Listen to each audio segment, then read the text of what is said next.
ขอเรียนเชิญท่านอรหันต์บุญญาภลมมีเนื้อในกองประชุมและกล่าวเปิดกองประชุมนับจากเวลานี้เป็นต้นไปขอเรียนเชิญ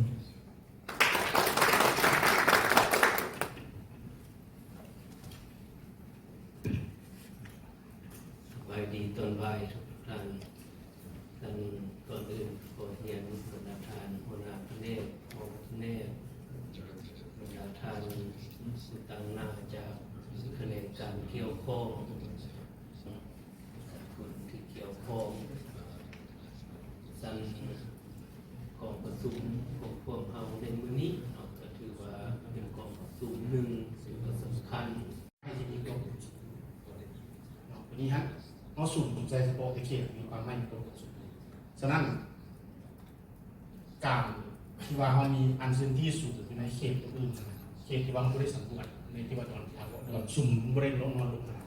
มาเรียนเลยอันซึ่งที่เอาสูงค่าบนในมันสูงฉะนั้นงานการประเมินคิดอะไรก็ต้องถือ maximum discount ผมเป็นปลาไม้เลี้ยวนะผมโยนนะมันไฟปลาก็มันกันสมมันเป็นคนได้รับของ